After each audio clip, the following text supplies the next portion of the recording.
나의 잘남이 아닌 주님의 은혜로 여기까지 우리가 걸어왔다면 앞으로 우리의 가야 할 길도 주님께서 열어가신다는 걸 기억하셔서 그 믿음의 소망이 회복되는 영광의 예배가 되시기를 축복합니다. 아멘. 오늘 주님의 말씀의 제목을 같이 나눕니다. 하나님의 감동을 기대하라. 아멘. 아멘. 오늘부터 사무엘서에 나타난 다윗의 삶을 통해서 우리에게 주신 은혜를 좀 시리즈 설교로 몇 편 같이 여러분과 이제 나누게 될 것입니다. 그래서 오늘 그 첫 시간으로 다윗을 부르신 하나님은 왜 그를 택하셨을까? 오늘 그런 의미들을 살펴보면서 다윗과 여러분은 무엇이 같고 무엇이 다른가? 하나님께서 오늘 여기 13절에 보면 여호와의 영이 감동하셨다는 표현이 나오는데 그 감동하는 은혜가 오늘 다윗만의 이야기가 아니고 여러분의 인생의 스토리가 되시길 바랍니다. 그래서 오늘 그 말씀을 나눌 때 다시 한 번 더 믿음의 선한 도전으로 승리하는 우리 온 교우들 되시길 바랍니다. 인생을 살면서 모든 사람들이 다 공통적으로 고백하는 게 있어요. 행복하게 살고 싶습니다. 그겁니다. 행복하게 살고 싶습니다. 불행을 원하는 사람은 없다는 이야기예요. 그런데 행복의 기준과 불행의 기준이 무엇인지를 잘 모르기 때문에 우리가 살아가면서 혼돈하며 넘어질 때가 많다는 이야기예요. 어느 한 젊은이가요, 꽃을 사기 위해서 꽃가게에 들렸습니다. 꽃가게 주인 되신 그 사장님에게 그런 질문을 했어요. 사장님, 꽃을 선물하면 주는 사람이 행복할까요? 꽃을 받는 사람이 행복할까요? 하고 이렇게 물었어요. 누가 더 행복할 것 같아요, 여러분? 주는 사람. 또 어떤 분은 받는 사람, 이런 분도 계셔요. 예. 근데 꽃집 사장님이 이렇게 대답을 합니다. 예, 꽃을 판 제가 제일 행복합니다. 그래요. 다 기준점이 다르다는 이야기입니다. 내가 무언가를 누구에게 주었을 때 그 받는 사람이 기뻐하는 걸 보고 내 마음의 만족과 행복을 느끼는 것을 우리가 보편적으로 경험하게 되죠. 또 받는 분은 야, 나를 이렇게까지 기억하고 사랑해 줬구나라는 그 고마운 감정 때문에 또 그 마음의 행복감을 느낍니다. 반면에 이 꽃을 파신 분은 그것 때문에 돈이 생겨가지고 너무 행복한 거예요. 너무 즐거운 거예요. 그러니까 다 우리는 굉장히 주관적이고 자기 관점에서 모든 걸 보려고 한다는 것을 만나게 됩니다. 그렇다면 여러분, 우리 그리스도인의 행복을 어디서 찾아야 될까요? 그럼 우리 나가서 꽃 팔아야 될까요? 아니죠. 오늘 우리가 성경 말씀을 통해서 보니까 우리에게 중요한 사실 한 가지를 보게 합니다. 하나님의 시선으로 바라볼 수 있기를 축복합니다. 성경을 보니까 불행한 사람은 누군가 봤더니 하나님으로부터 버림받는 사람들이 불행해지더라고요. 그럼 누가 행복한가 봤더니 하나님께 붙들리고 쓰임받는 사람들이 행복해지기 시작하는 걸 봤어요. 그 대표적인 인물이 사무엘서에는 사울과 다윗입니다. 사울을 따라다니는 단어를 쭉 보니까 여호와께서 버리시고 여호와께서 그를 버리시고 이런 표현들이 계속 나와요. 그런데 다윗을 통하여 나타난 표현을 보니까 하나님께서 보시고 하나님께서 택하시고 하나님께서 붙드시고 이런 단어들이 계속 따라다니는 거예요. 그럼 여러분, 여기서부터 우리는 행복과 불행의 기준점을 찾을 수가 있다는 이야기예요. 그렇구나. 하나님께 붙들렸을 때가 행복이고 하나님께 버림을 당했을 때가 가장 불행한 인생이로구나 라는 것을 우리가 압니다. 하나님께서 우리를 부르실 때 주님께서 뭔가를 할 수 있도록 우리에게 힘을 주시는데 힘도 주시고 능력도 주시고 사람도 붙여주시고 건강도 주시고 물건도 열어주셔요. 이 원리만 알면 행복의 기준이 내가 잘나고 똑똑해서 부자가 되는 게 아니고 하나님께서 여러분을 붙드셔서 잘 되고 있다는 이 근본적인 사실 앞에서 인생의 진정한 행복이 회복될 수 있길 바랍니다. 그렇기 때문에 저는 오늘 예배를 통해서 오늘 이 자리에는 여러분들이 계세요. 신앙의 어떤 걸어온 길도 다르고 가정 환경도 다르고 오늘 주님 만난 그 시기도 다 다를 겁니다. 그러나 오늘 여러분이 지금 하나님께 쓰임받고 있다면 감사하시길 바랍니다.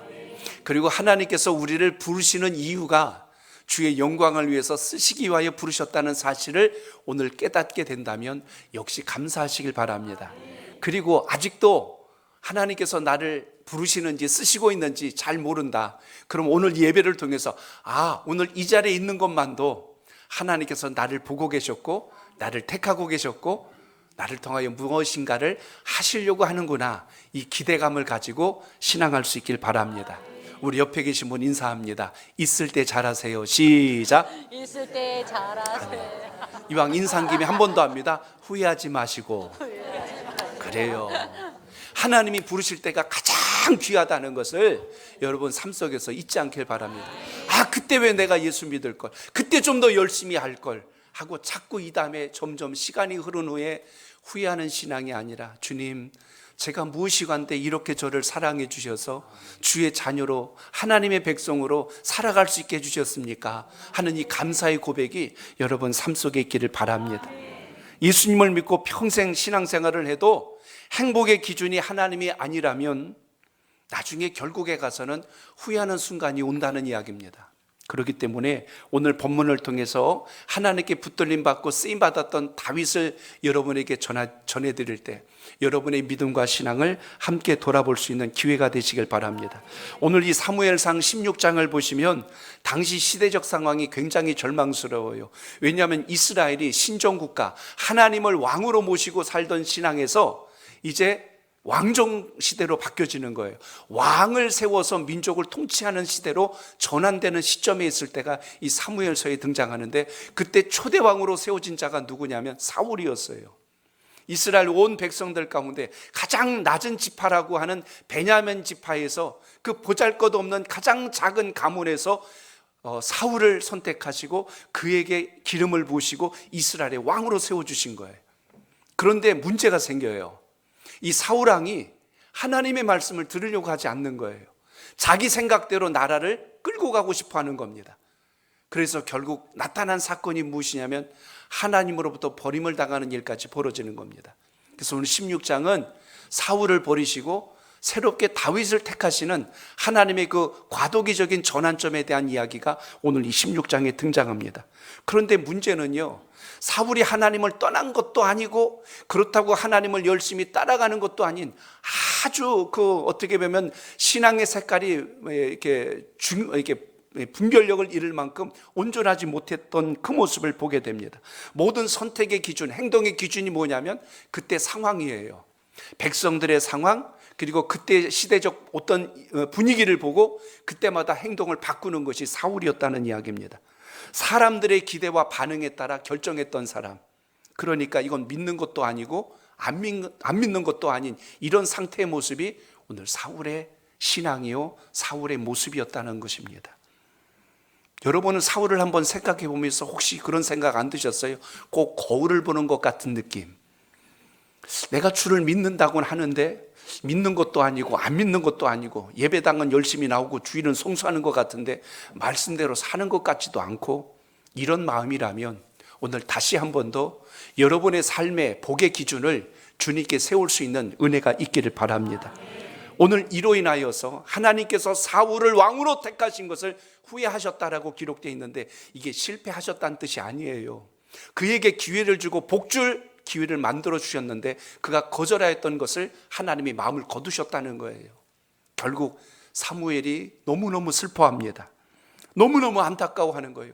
하나님, 이 땅에 왕을 요청하여 그래도 이렇게 힘겹게 인물을 세워놨는데 그가 주의 뜻을 따르지 않고 결국 하나님께 이렇게 버림을 당하니 제 마음이 너무나 아픕니다. 제가 기름 부어 세웠는데 하나님께서 저를 통하여 역사하여 주셨는데 그렇게 가지 않으니 제가 너무나 슬픕니다 하고 애통해하고 있을 때, 오늘 사무엘상 16장 1절에 하나님께서 그 사무엘에게 또 다른 사명을 맡기십니다. 자, 1절을 봅니다. 시작. 여호와께서 사무엘에게 이르시되 내가 이미 사울을 버려 이스라엘 왕이 되지 못하게 하였거늘 내가 그를 위하여 언제까지 슬퍼하겠느냐. 너는 불에 기름을 채워 가지고 가라. 내가 너를 베들레헴 사람 이새에게로 보내리니 이는 내가 그의 아들 중에서 한 왕을 보았느니라 하시는지라. 아멘.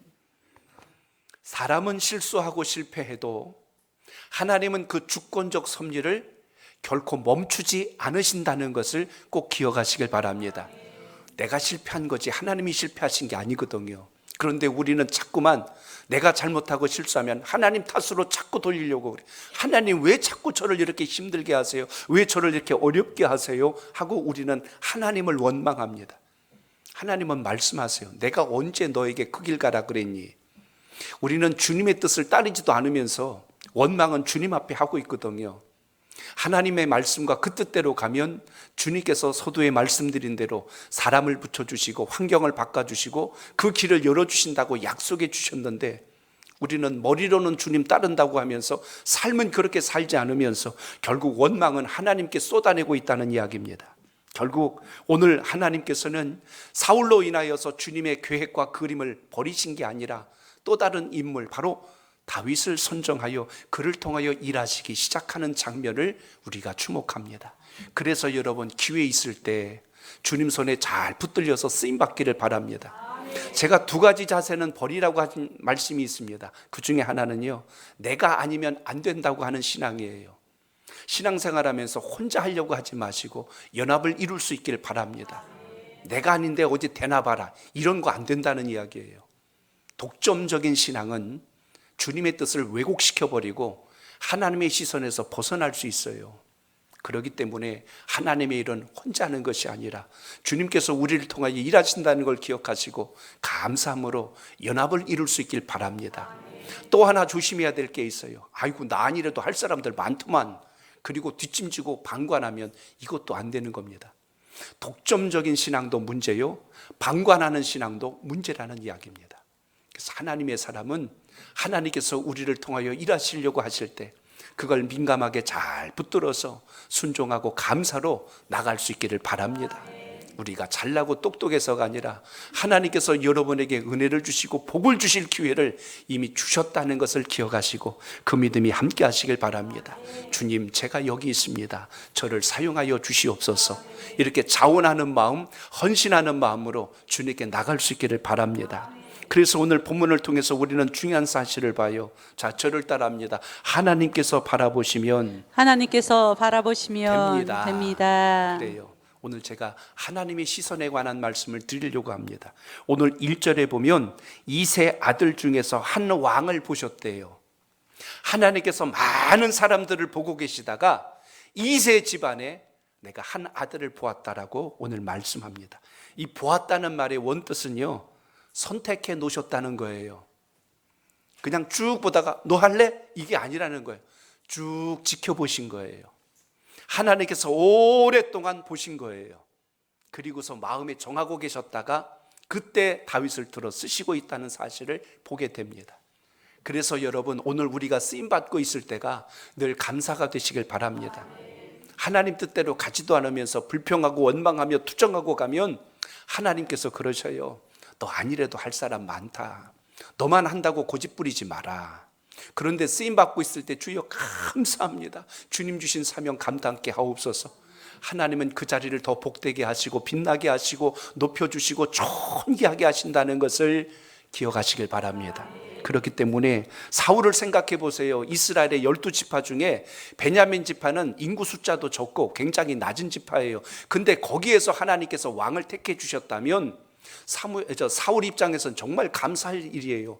그렇게 많은 지파들 가운데 저를 택해 주셔서 감사합니다. 이렇게 갔어야 맞습니다. 그런데 힘이 생기고 권력이 생기고 군사력을 통치하고 백성들을 좌지우지할 수 있는 능력이 생기니까 하나님 말씀을 안 들어먹는 거예요. 여기서부터 사울이 삐딱선을 타기 시작한 겁니다. 결국 오늘 하나님께서 하신 방법은 그 모든 지파들 중에 이제는 유다 지파를 선택하셨는데, 그 중에 베냐민 땅에 살고 있는 이세 집안에 그 집에 아들이 8명이나 있어요. 그런데 그 중에 제일 막내가 누구냐면 다윗인데, 하나님은 그를 눈여겨보고 계셨던 겁니다. 그래서 그 집에 누굴 보내요? 사무엘을 보냅니다. 그 집에 가면 내가 왕으로 세울 자가 있으니 그에게 기름을 부어서 왕으로 세우도록 하라. 사무엘이 그 말씀을 순종하고 이세 집에 가서 도착을 하게 됩니다. 결국 그 집에 도착해서 만나게 되는데, 사실 당시에 이 베들레헴이라고 하는 것은 그렇게 유명한 도시도 아니고 요즘으로 말하면 시골 촌동네예요. 신약 성경에 보면 예수님이 자라신 곳이 나사렛인데 거기는 이제 마리아의 고향이거든요. 거기서 자라나니까 사람들이 이야기할 때 그래요. 아니, 그 나사렛이란 촌동에 무슨 메시아가 난다고 그런 소리를 하냐 하고 얼마나 그렇게 동네를 무시했는지 몰라요. 근데 베들레헴도 그런 동네입니다. 그런데 그 동네에 그래도 지역 유지쯤 되거나 재물이 많거나 권세가 있는 사람도 아니고 양치며 먹고 사는 이세입니다.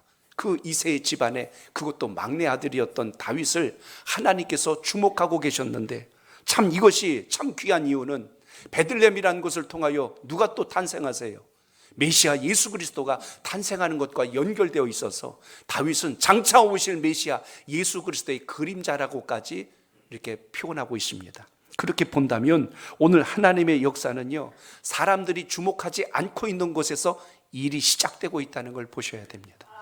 오늘 이 시간 여러분 이렇게 예배를 드리고 계신데, 사람들이 볼 때, 세상이 볼 때 내 인생은 그렇게 보잘것없는 삶 같을지라도 하나님이 보실 때 너무나 귀하고 존귀하여서 주의 큰 역사를 이룰 만한 삶이라는 것을 오늘 이 예배를 통해서 꼭 기억하시길 바랍니다. 여러분의 시선이 사람의 시선이 되지 말고 하나님의 시선으로 바라볼 수 있길 바랍니다. 하나님은 다른 사람이 아니라 하나님이 택한 자를 복되게 여기시고 귀하게 여기신다는 거예요. 고슴도치도 지 자식이 귀하다고 그러잖아요. 아무리 가시를 돋고 있어도 아이고 귀여운 내 자식, 아이고 귀여운 내 자식. 하나님이 보실 때 이 세상에 날고기는 사람들 많아도 주님이 택하여 부르신 사람이 제일 귀하고 복된 겁니다. 그렇기 때문에 오늘 예배를 드리면서 여러분 자신을 스스로 비관하거나 여러분 자신의 자존감을 떨어뜨리거나 여러분 자신 속에 열등감으로 사는 신앙이 되지 말고 하나님께서 주신 뜻을 붙들 수 있는 믿음의 안목이 있기를 바랍니다. 오늘날 이 시대에 하나님의 영광을 위해서 하나님의 큰 뜻을 이루기 위하여 우리를 부르셨다면 당시로 보아도 마찬가지예요. 그 보잘것없는 동네에서 아버지의 영광이 시작됐다는 이야기입니다. 우리가 오늘 이렇게 예배드리고 있는 이 터가요, 처음에 건축할 때 예배 부지를 살펴보러 왔을 때 여기 고물상 자리였던 거 아시는 분들 계신가? 여기 오래 사신 분들 알아요. 여기가 옛날에 고물상 자리였어요. 이 자리가 막 와봤는데요, 막 뭐 폐 물건들 잔뜩 쌓여 있고, 제일 먼저 본 게 쥐가 다니더라고. 막 이렇게 확 다녔던 그런 장소예요. 근데 이곳에 지금 예배당이 세워지고 이 골목이 얼마나 삐까뻔쩍인지 아세요? 그때는 어두컴컴한 그런 골목이었어요. 근데 이제는 이곳이 주의 거룩한 전이 세워져서 하나님의 나라와 영광을 위해서 우리 교회가 복음을 위하여 제자를 세우고 또 하나님의 나라와 믿음의 가정을 세우며 주의 일꾼들을 세우는 이런 복된 터가 된 걸 생각하면 얼마나 감사합니까? 앞으로도 주의 역사를 이룰 수 있도록 몸된 주의 전에 여러분을 통하여 또 우리 자녀들을 통하여 복음의 진보가 일어날 수 있기를 바랍니다. 마찬가지로 본다면 하나님 마음에 누가 든 거예요? 다윗이 들어온 거예요. 그래서 사도행전 13장 22절에 보면 하나님께서 사울을 패하시고라고 나와요. 버리셨대요.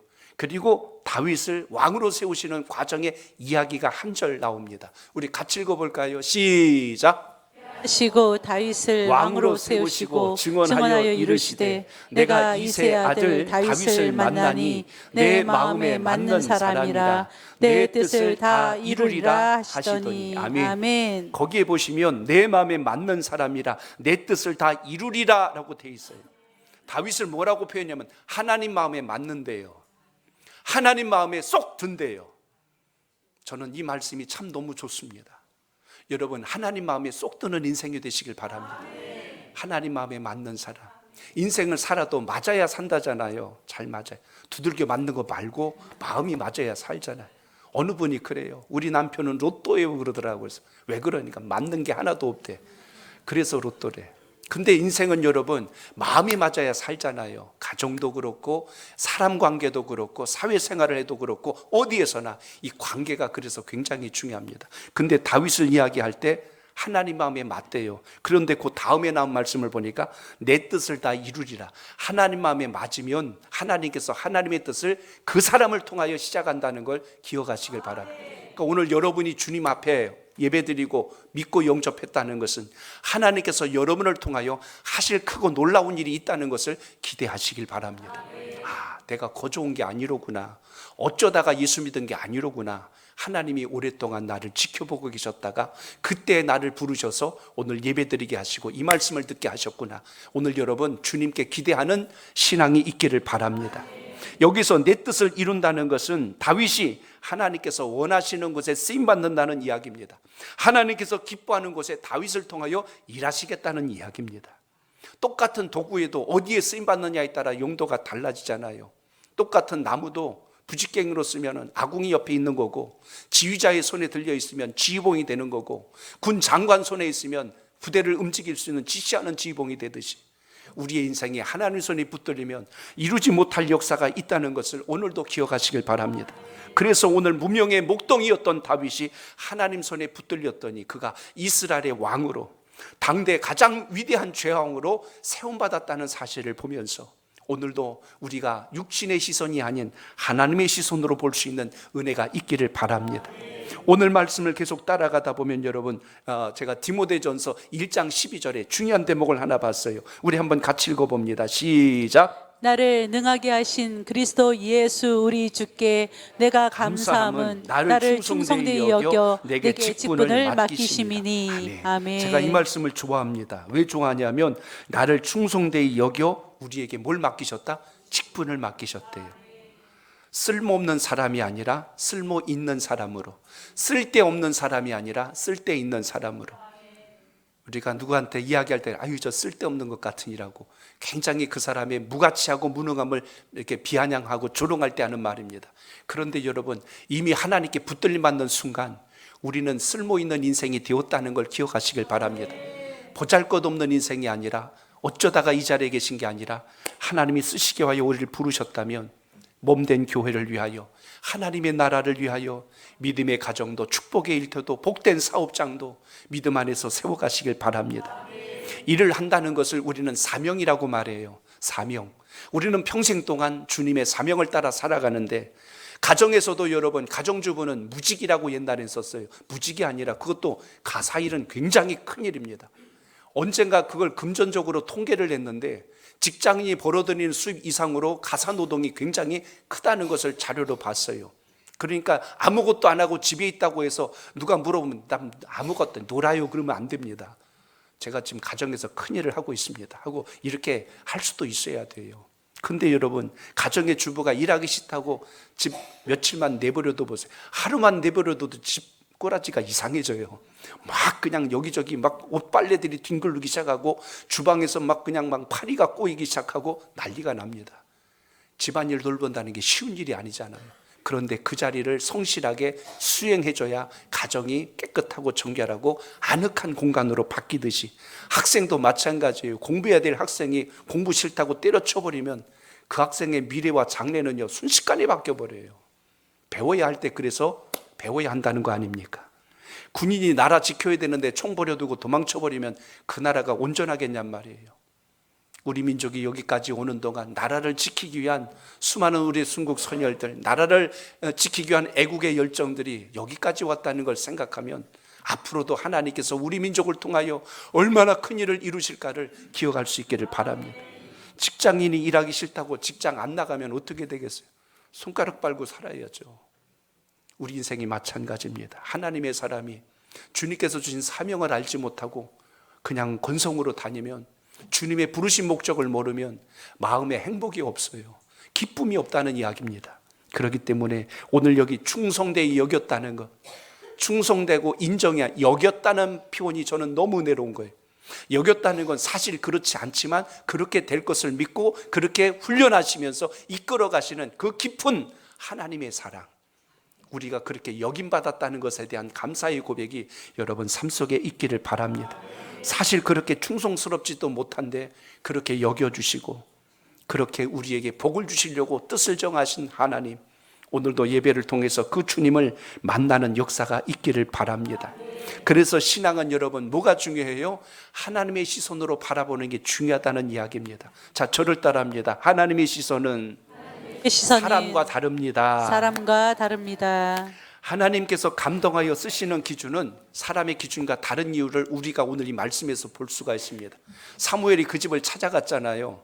그리고 이새도 그 집에서 왕이 난다는 말을 듣고 얼마나 흥분하고 놀랐을까요? 그래서 자식들을 다 불러들인 거예요. 야, 우리 집에 왕이 난단다, 빨리 들어와라 해가지고 다 불러가지고 그 자리에 앉았는데 7명만 들어와 앉아 있는 거예요. 근데 사무엘이 딱 보니까 제일 큰 아들 엘리압이 제일 제일 준수하고 그리고 제일 난 인물처럼 한눈에 들어온 거예요. 그래서 오늘 말씀에도 보면 16장 오늘 본문에 그렇게 돼 있잖아요.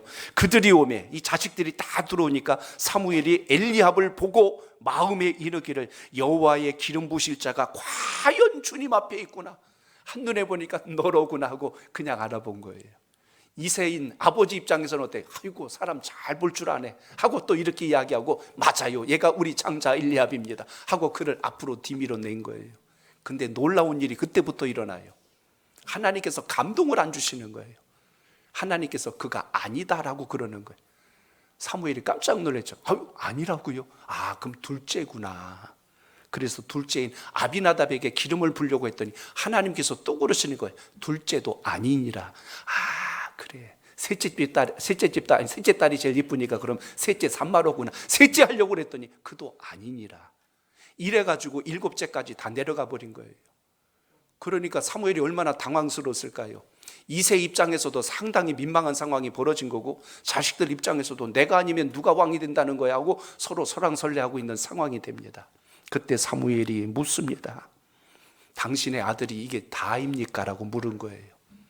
하나님은 아니라고 하시는데 이게 어찌 된 건지 뭔가 좀 문제가 생겼습니다. 이렇게 이야기하자 그때서야 이세가 대답을 해요. 사실은 아직 막내가 남아있는데 그 막내는 밖에서 지금 양을 지키고 있습니다. 이렇게 되어 있습니다. 여기 표현되어 있는 11절에 막내가 남았는데 라는 표현은 막내가 있는데 제가 깜빡 잊었네요. 자식이 많다 보니까 다 들어온 줄 알았습니다. 이런 말 아닙니다. 아버지는 이미 처음부터 그 아이는 여기 들어올 만한 아직 준비가 안 되었다고 내친 거예요. 너는 아직 자격이 없다. 막내가 무슨 여기까지 들어온다고 이렇게 이야기한 거예요.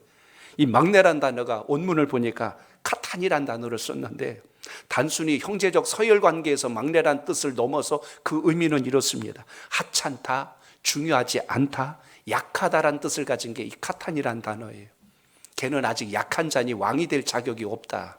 걔는 아직 하찮고 중요하지 않으니까 이 자리에 부를 만한 자격이 없다 하고 내보낸 거예요. 누구의 시선입니까? 아버지의 시선이에요. 사무엘도 역시 그 안에 있는 7 아들 중에서 왕이 날 줄 알았기 때문에 사람의 시선으로 바라본 것이고 아버지도 역시 사람적 시선으로 바라봤다는 것입니다. 우리가 생각하는 좋다는 기준은 통상적으로 세상이 말하는 것이 기준일 때가 많아요. 이제 결혼을 앞둔 우리 자녀들을 두시면 예비 신부들에게 묻습니다. 신랑감 누굴 제일 선호해요? 보통 10중 8구 많이 나오는 게 돈 많아? 이겁니다. 돈이 얼마나 되는지. 그리고 그 다음 물은 뭐예요? 어디 학교 나왔대? 학벌이 어느 정도 된대? 그 다음에 세 번째 물으면 대부분 뭐 물어봐요? 직장은 어디래? 라고 이렇게 하는 것이 순서적으로 갑니다. 그럼 예비 신랑들한테 물어보면 뭐라고 그럴 것 같아요? 첫째, 예쁘냐? 물어봐요. 둘째, 예쁘냐? 물어봐요. 셋째, 예쁘냐? 물어봐요. 사람들의 기준이 그래요. 사람들의 기준이. 그런데 인격이 어떤지, 가정이 어떤지, 그리고 그가 하나님 앞에 어떤 사람인지 이런 건 전혀 고려하지 않고 돈과 학벌과 직장만 놓고 사람을 선택해버리면 나중에 가서 돌이킬 수 없는 큰 아픔과 어려움이 올 수도 있다는 것입니다. 그렇기 때문에 우리가 주님을 믿는다고 할 때 오늘 사무엘 선지자는 주님의 음성 듣는 사람임에도 불구하고 이새는 자기 집에 자식들이 그렇게 많이 있으면서도 불구하고 당연히 장자가 큰아들이 엘리압이 왕이 될 것으로 생각하여 그 앞에 내어놓은 걸 보면 아버지가 됐건 선지자가 됐건 우리의 시선이 얼마나 사람적인 육신적인 시선을 가지고 있는가 볼 수가 있습니다. 그래서 오늘 하나님께서 오늘 이걸 바꿔주시는 거예요. 예배를 통해서 여러분의 시선이 하나님의 시선으로 옮겨갈 수 있기를 바랍니다. 물론 재물도 있고 학벌도 좋고 직장도 좋으면 좋겠어요. 그러나 가장 먼저 우선 봐야 되는 게 뭐냐면 그 사람의 인품이, 그 사람의 가정이, 그 사람의 믿음이 어떠한가를 보는 지혜가 있기를 바랍니다. 그렇지 않으면 우리의 생각이 얼마나 땅에 멈출 수 있는가를 오늘 본문이 우리에게 말씀합니다. 첫인상만 믿지 말라는 이야기예요. 첫인상이 좋으면 일단 반은 먹고 들어가는 겁니다. 그러나 사람을 만나보고 교제하고 보니까 아이고 저 사람 그런 줄 몰랐네. 뭘 본 거예요? 인품을 본 거예요. 성품을 본 거예요. 거기에서 문제가 발생합니다. 그래서 오늘 본문 속에서 우리가 기억해야 될 게 있습니다. 여러분, 우리의 시선이 하나님의 시선으로 볼 줄 아는 믿음의 안목이 있기를 축복합니다. 그래서 오늘 말씀 속에 보시면 그 말씀이 나와요. 오늘 여러분 한번 같이 7절을 읽어봅니다. 7절 시작. 여호와께서 사무엘에게 이르시되 그의 용모와 키를 보지 말라. 내가 이미 그를 버렸노라. 내가 보는 것은 사람과 같지 아니하니 사람은 외모를 보거니와 나 여호와는 중심을 보느니라 하시니라. 그래서 무엇이 중요하대요? 중심을 볼 수 있는 하나님의 역사가 무엇인가를 오늘 본문이 말씀합니다. 중국의 물류유통회사 알리바바 창업자인 마윈의 인터뷰 기사를 읽은 적이 있습니다. 회사 초창기에 회사의 미래와 장래를 생각해서 인재들을 많이 영입했어요. 그래서 그 사람들을 뽑았는데 회사가 점점 힘들거나 어려워졌더니 그들이 더 좋은 조건을 찾아서 미련 없이 떠나더래요. 그때 마윈이 상당한 충격을 받았다고 합니다. 함께 할 수 있을 사람인 줄 알았는데 아니었구나라는 걸 알고 마음이 무거웠대요. 그래서 그 다음부터는 실력 이상으로 뭘 보게 됐냐면 인성을 보게 됐대요. 그 사람의 됨됨이를 봐야지 단순히 그 사람이 실력 좋다고 곁에 두는 것은 전부가 아니다라는 것을 그는 고백합니다. 오늘 본문으로 보자면 여호와는 뭘 보신다고 했냐면 중심을 보신다고 말씀합니다. 오늘 여러분, 하나님 안에서 우리의 중심, 영어 성경에는 하트라는 단어를 씁니다. 마음이에요. 성품입니다. 인품이요, 그리고 성격입니다. 우리의 성품이 주님 마음에 합한 것으로 날마다 거듭나는 은혜가 있길 바랍니다. 지금 사순절 기간을 지금 보내고 있어요. 사순절 기간은 단순히 예수님의 십자가의 고난을 아파하며 묵상만 하고 끝나는 것이 아니라 그 주님을 따르는 우리의 성품이 주님과 맞지 않으면 어떻게 할 것인가를 다시 한 번 더 되돌아보며 주여 우리의 마음과 성품이 주님을 닮게 하옵소서, 이런 고백을 가지고 거듭나는 역사가 여러분에게도 있기를 바랍니다. 그러므로 오늘 말씀에서 우리가 봐야 할 게 있어요. 하나님은 지금도 믿음의 사람을 쓰신다는 걸 꼭 기억하시길 바랍니다. 한번 따라합니다. 하나님은 믿음의 사람을 쓰십니다. 믿음의 사람을 쓰십니다. 오늘 7절의 말씀처럼 사람은 외모를 보거니와 나 여호와는 중심을 보느니라 라고 말씀한 것처럼 여기 중심이란 말이 헬라어에 보니까 레바브라는 단어를 씁니다. 우리말로 바꾸면 히브리어에 레바브라는 단어를 쓰는데 우리말로 보면 이게 마음이란 뜻이 되고 정신이란 뜻이 되고 또 하나는 의지적 결단, 이런 것들을 포함하고 있어요. 그러니까 결국 사람의 감정이나 지식이나 지혜, 그리고 양심이나 도덕적 품성과 같은 모든 것들을 통합한 표현이 여기 중심이란 단어에서 우리가 발견하게 됩니다. 결국 오늘도 우리가 신앙하며 믿음으로 주님 앞에 서 있을 때 항상 우리의 내면이 주님 앞에 서기를 구하는 믿음의 역사가 함께 하시길 바랍니다. 그래서 여러분, 인생을 살아갈 때요, 주님도 우리의 내면을 보시는데 우리도 신앙 안에서 믿음 안에서 하나님이 보시는 이 중심이 아름답게 세워지기를 늘 구할 수 있길 바랍니다. 우리 자녀들이 성장하고 하나님 뜻 안에서 쓰임받을 때 항상 그 중심이 하나님 중심적으로 갈 수 있도록 기도하고 양육할 수 있기를 바랍니다. 그래서 오늘 다윗은 어떤 사람이에요? 막내로 남아있는데 그가 양을 지킨다고 했는데 다윗은 양을 지키는 자입니다. 다시 바꾸면 목동 출신이요, 그리고 그 집의 막내로서 지금 시키는 일을 그대로 수행하고 있는 거예요. 자식들이 여럿이다 보면 때로는 속상한 일을 볼 때가 있어요. 누구는 주고 누구는 안 줄 수가 없을 때가 있습니다. 집에 귀한 손님이 왔어요. 사무엘 선지자를 초대했으니 왔으니 집에 얼마나 맛있는 음식과 진수성찬을 차려놨을 거 아닙니까? 오늘 본문에도 이 집의 아들들이 다 들어오기 전까지는 내가 식사하지 않겠다고 표현했지만 사실 그 식탁은요 굉장히 풍성한 자리입니다. 근데 막내를 밖에다 내보내놓고 나머지만 방구석으로 다 들어왔으니까 다윗이 생각할 때 어떤 마음이 있어요? 나만 밖에다 내쳐놓고 지들끼리 다 처먹겠네 하고 얼마나 속이 상하겠어요. 속에 분노가 막 치밀어 오르고 원망스럽고 이놈의 양떼들 새끼들 때문에 내가 막 이러면서 그럴 거 아니에요. 근데 다윗이 거기서 묵묵하게 자기 할 일 다 지키고 있는 거예요. 다른 형제들은 집에 다 들어가서 시원한 데서 음식 먹고 마실 거 먹고 그러고 앉아있는데 심지어 거기서 안수해서 왕까지 세운다고 하지. 근데 자기는 밖에 쫓겨나가지고 양이나 지키고 있지. 신세적으로 보면 얼마나 초라하고 외톨이고 보잘것없는 마음의 자존감이 땅에 떨어질 일을 겪고 있는 게 지금 다윗이에요. 그런데 가만히 보면 다윗이 참 귀했던 이유가 하나님께서 그의 성실함을 보고 계시지 않았을까 하는 것을 만나게 됩니다. 다윗은 자기를 이야기할 때 늘 고백했던 게 있어요. 내가 양을 칠 때 항상 내 양을 지키기 위하여 사자도 곰도 그 입을 찢고 내 양을 지켜내듯이 하나님께서 나를 지켜주실 걸 믿습니다. 항상 그 마음속에 뭐가 있어요? 여호와 하나님에 대한 신앙이 살아있는 것이 다윗입니다. 성경에 보면 다윗처럼 성실한 인물들이 많이 나옵니다. 다 고명할 수는 없고 여러분이 잘 아시는 요셉 한 사람만 다시 고명합니다.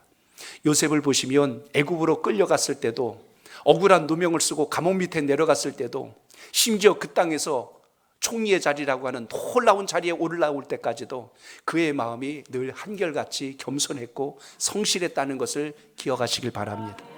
맡겨진 일에 최선을 다했어요. 종으로 있든지 감옥에 들어가든지 높은 공직에 있든지 그는 늘 한결같은 모습으로 하나님 보실 때 귀한 인생이었음을 우리가 보게 됩니다. 그러므로 우리는 어떤 일이 크냐 적으냐를 논하기 전에 내게 주어진 일을 잘 성실함으로 감당할 수 있는 믿음의 안목이 있기를 바랍니다. 누가복음 16장 10절에 보면 이런 말씀이 나와요. 우리 같이 읽어봅니다. 시작. 지극히 작은 것에 충성된 자는 큰 것에도 충성되고, 지극히 작은 것에 불의한 자는 큰 것에도 불의하느니라. 아멘. 그래서 다윗은 전쟁터에서 블레셋과 싸울 때도 그렇게 고백하지 않습니까? 여호와께서 나를 사자의 발톱과 곰의 발톱에서 건져내셨은즉 나를 이 블레셋 사람의 손에서도 건져내시리라. 뭐예요? 하나님에 대한 믿음이 이처럼 신실한 사람이 어디 있을까요? 저는 저 갑옷 입고 앉아있는데 나는 절대 못 싸워요. 이게 아니라 저가 지키고 있는 것보다 나를 붙드신 하나님이 더 강합니다. 이 믿음이 있었던 게 다윗입니다. 그러니 막내면 어쩌고, 그리고 또 소년이면 어떻고, 목동이면 어때요? 근데 우리는 자꾸 그 틀 안에 갇혀버리려고 하니까 인생을 해석하는 폭이 너무나 좁아질 때가 많다는 것입니다. 여러분의 형편과 처지보다 여러분을 붙드신 하나님이 크다는 것을 오늘도 기억하시길 바랍니다. 적장 골리앗 앞에 섰을 때 다윗이 뭐라고 이야기합니까? 너는 칼과 창과 단창으로 내게 오거니와 나는 만군의 여호와의 이름 곧 내가 모욕하는 이스라엘 군대 하나님의 이름으로 내게 가노라. 너가 그렇게 우습게 여기는 그 하나님의 이름이 얼마나 큰지 아냐? 나는 그 이름 들고 너 앞에 선다. 여러분, 보통 믿음 아니잖아요. 하나만 더 말씀드려 볼까요? 여호와의 구원하심이 칼과 창에 있지 아니함을 이 무리로 알게 하리라.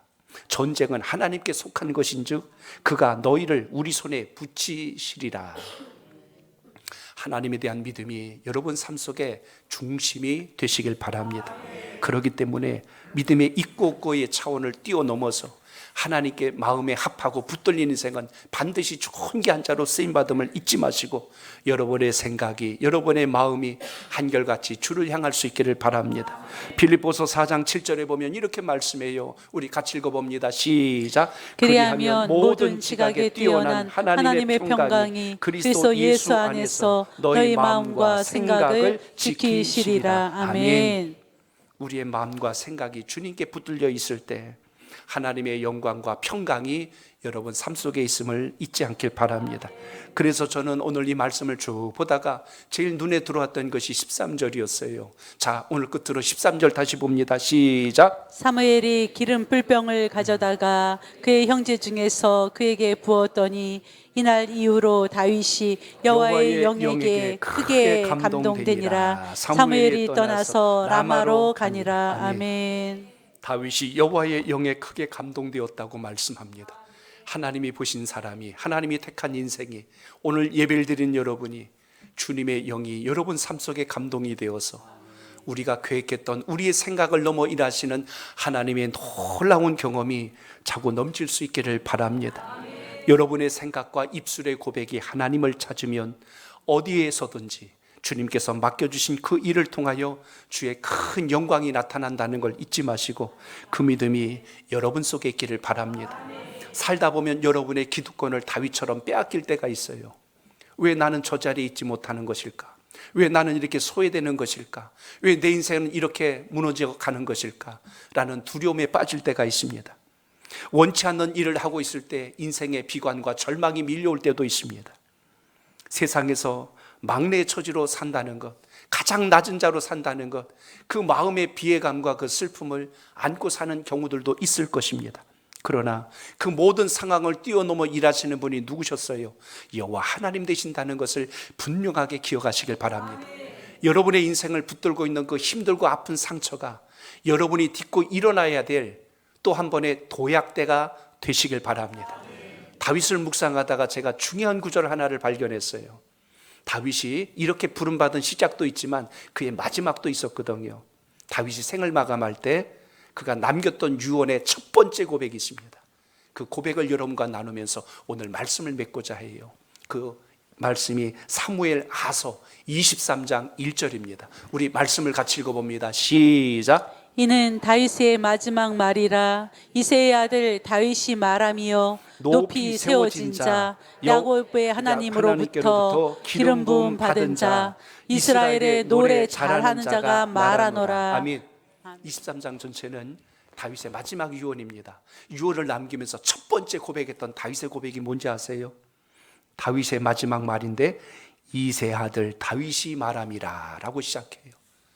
그 서두를 이새 아들이라고 시작합니다. 제가 아까 나사렛에서 무슨 선한 것이 날 수 있겠느냐라고 말씀을 드렸죠. 나사렛이란 말은 조롱하는 말입니다. 특히 다윗을 향하여 당시에 조롱했던 말이 뭐냐면 저 이새 아들이 뭐가 대단하다고 이스라엘의 왕이 될 수 있단 말이냐. 그러니까 다윗은 이새 아들이라는 말을 들으면 마음에 상처가 돼요. 부끄러움이 오고 수치심이 밀려옵니다. 굉장히 부담스러운 말이에요.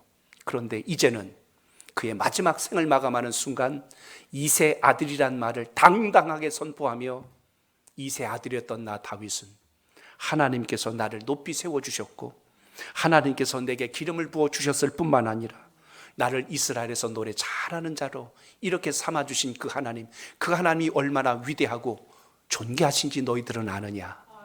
하나님을 높이며 고백하는 그 첫 소절이 이새 아들 나 다윗은 이렇게 고백합니다. 사랑하는 성도 여러분, 인생을 살며 여러분의 상처가 되고 아픔이 되고 무거움이 되었던 것 때문에 그 뒤에 숨는 자가 되지 마시고 하나님의 역사와 은혜 안에서 믿음의 담대함이 살아있기를 바랍니다. 그래 나 이새 아들이다. 그런데 나를 이렇게 존귀한 자로 세워주신 분이 우리 하나님이시니 그 하나님이 얼마나 위대하시냐 하고 이렇게 주님을 자랑할 수 있는 영적인 자존감이 강하고 건강한 우리 하나님의 사람이 오늘 이 시간 예배를 드리는 우리 모두가 되시길 바랍니다. 나는 약한 자요, 나는 베들레헴 지파 사람이요, 나는 그 집안의 8번째 막내 아들이지만 하나님께서 나를 통하여서 이렇게 하셨듯이 오늘 이 자리에 예배 드리시는 여러분의 삶을 통하여 지금도 역사하시는 하나님의 은혜가 함께 할 수 있기를 주 이름으로 축복합니다. 내가 약할 때 나를 강하게 하시는 하나님, 내가 지칠 때 나에게 다시 힘을 주시는 하나님, 내가 낮아져 있을 때 다시 높여주시는 하나님, 그 하나님과 동행하여서 승리하는 신앙이 오늘 이 복된 예배자인 여러분의 가정에, 여러분의 일터에, 여러분의 사명 위에 부어지는 은혜가 있기를 주의 이름으로 축복합니다.